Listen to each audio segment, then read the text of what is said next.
Welcome back, dreamer. You've returned to Sleepy Soul.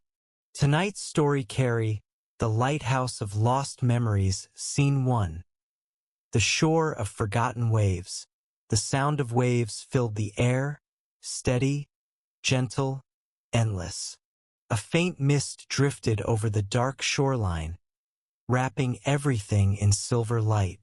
Far in the distance, a tall lighthouse stood alone against the horizon, its beam sweeping slowly across the sea. The traveler, the same sleeper who once crossed the river of stars, opened his eyes to find himself standing on this quiet shore. The sand beneath his feet was cool, soft as dust. Every wave that reached him felt familiar, as if it had whispered his name long ago. He looked up at the lighthouse. Its light blinked through the fog, not bright, but steady. It was not warning ships, nor guiding them. It felt more like a heartbeat, pulsing gently in rhythm with the sea. He began to walk. Each step made no sound, only ripples in the mist. The closer he came to the lighthouse, the more he began to sense something unusual. The air around it shimmered faintly, not with light, but with memory. When he reached the door, he hesitated. Carved into the wood were words half faded by time. Here rest the dreams that time forgot. He placed his hand on the handle. The door opened by itself. Scene 2. The keeper of the light inside. The air was still and filled with the scent of salt and old paper. Hundreds of lanterns hung from the ceiling, each glowing faintly. Some bright, some dim, some barely alive. Each one seemed to contain a fragment of a story. He stepped carefully, the wooden floor creaking softly beneath him. At the center of the room stood an ancient spiral staircase leading upward into the tower. He began to climb. With every step, the sound of the sea grew quieter, and something else took its place, voices. Not loud, not frightening, just gentle murmurs, like people talking in another room. He couldn't make out the words, but the emotion was clear. Longing, love, regret, peace. At the top of the staircase, the lantern light flickered brighter. He emerged into the circular chamber beneath the beacon. By the lamp stood an old woman, her hair white as seafoam, her eyes reflecting both sorrow and peace. She smiled when she saw him. "You've come far, sleeper." "Who are you?" he asked quietly. "I am the keeper of the lost light," she said. "Every night, I tend to the lanterns of forgotten memories, those left behind when hearts moved on." He looked around the chamber. Each lantern pulsed faintly. Some burned bright gold. Others barely glowed, as if fading away. "These," she continued, "are the moments people no longer remember. The laughter of a mother, the promise of a friend, the warmth of a sunset. They drift to me when they are no longer needed, but I keep them safe, for every memory deserves a place to rest." The traveler watched as she gently lifted one of the dimmest lanterns. Inside, a faint image appeared.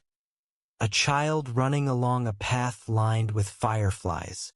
It flickered once, then steadied, glowing softly. "You bring them back to life?" he asked. She shook her head. "No, I simply remind them that they were loved." Scene 3. The lantern of his own, the keeper turned toward him. "You've carried your own forgotten light for too long. Would you like to see it?"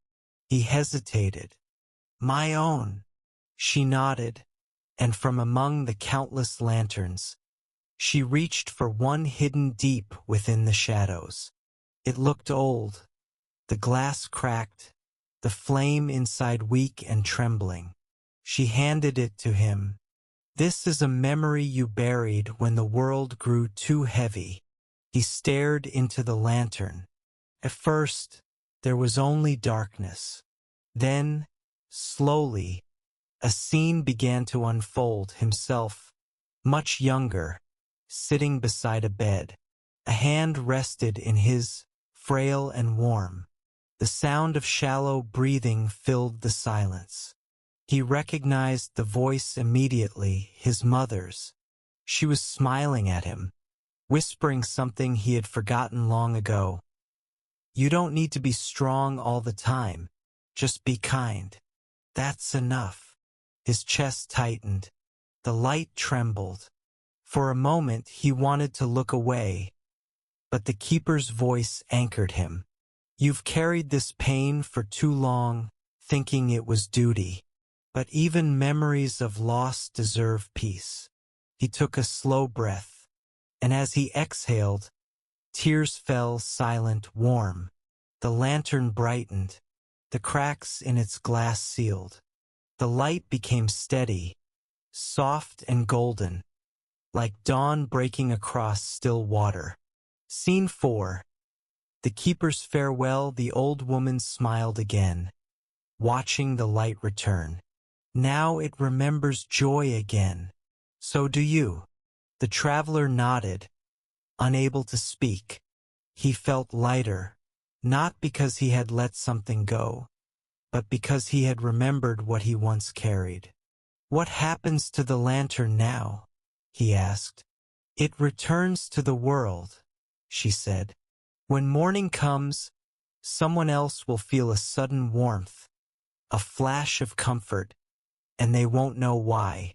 It will be your memory, passing through them, a kindness reborn." He looked out through the window. The night was softening. The first line of dawn glowed faintly on the horizon. The keeper turned back to her work, tending the lights. "Go now, sleeper. There are more dreams waiting. But never forget, even lost memories shine if you let them." He bowed his head in gratitude and descended the stairs. The sound of the sea returned, calm and endless. As he stepped out of the lighthouse, the morning light broke across the waves. The sea glittered, not just with sunlight, but with hundreds of reflections, tiny golden sparks drifting outward like released lanterns. He stood there for a moment, breathing in the scent of salt and peace. Then he whispered softly, not to anyone, but to the morning itself, "Every memory deserves a place to rest." And with that he walked on, toward the next dream that awaited him.